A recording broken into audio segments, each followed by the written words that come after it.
let you know aga inasema namna gani. Guys, I had a very a bad dream.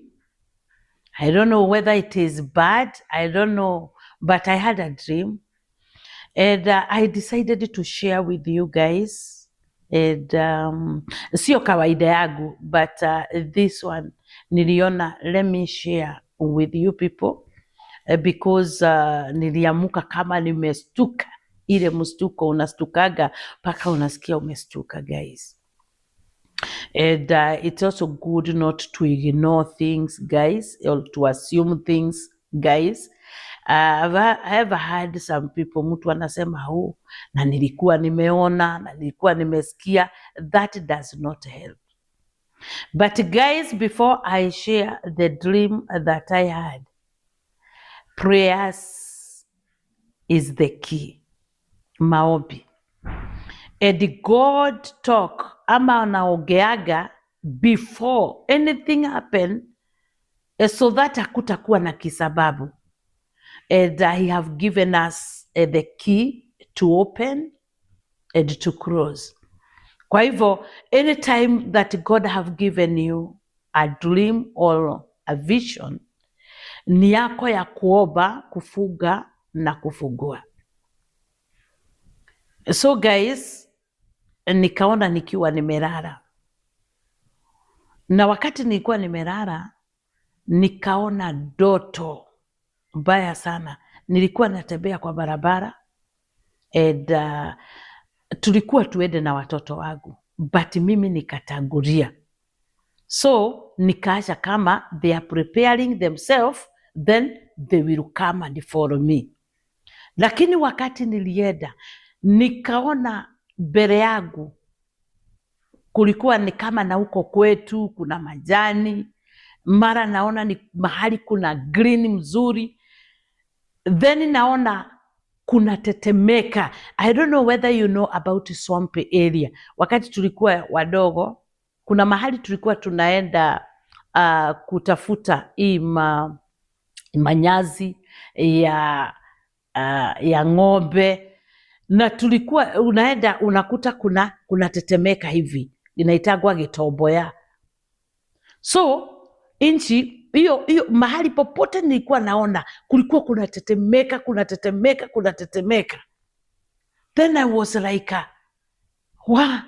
kuangalia, nikaona inakatika. Ikikatika hata watu wale wamezikwa na masaduku, naona masaduku zimetapakaa, zimefungukana kila mahali, na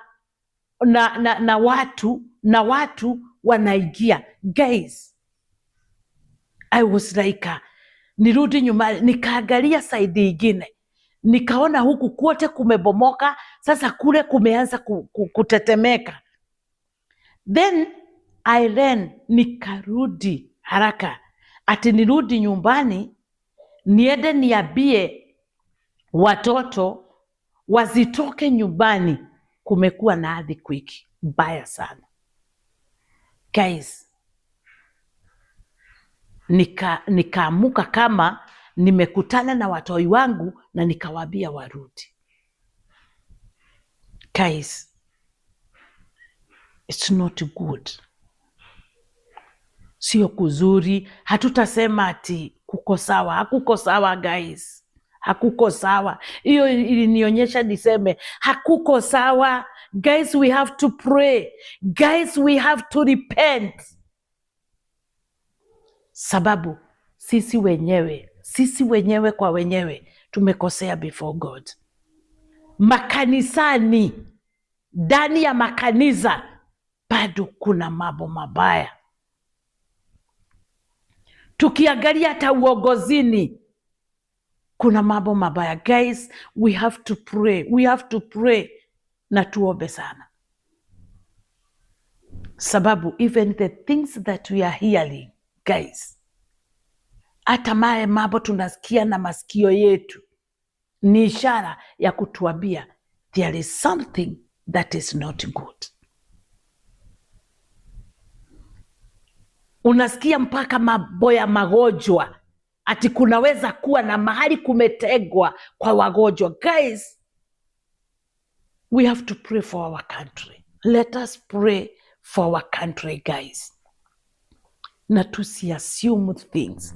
Let us not take things for granted. Na tusisikiage tu mambo tunyamazia, sababu there is God, and a very jealous God, our dear Heavenly Father. Baba yetu mwaminifu, we thank you. Daddy, thank you, God, because you love us, Lord. That's why you gave us your only son, Dad.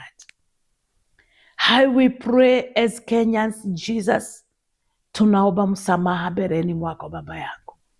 Najua tumekosea mengi, tumefanya, tumeona. But God, we have worshipped other God. But how we pray, Lord, that ukatusamea Baba yangu. Usitumalize na maji, usitumalize na moto, usitumalize na earthquake, God. Have mercy to us and our children. Tusamehe Baba yetu, sababu wewe ni Mungu. Tutulizie mawimbi yote Baba yetu. Wewe ni mtuliza mawimbi. Wewe ni mpasua bahari Baba yetu. We pray, Father, that forgive us. Tuohere Mwathani mehia maitu. Nitukuheti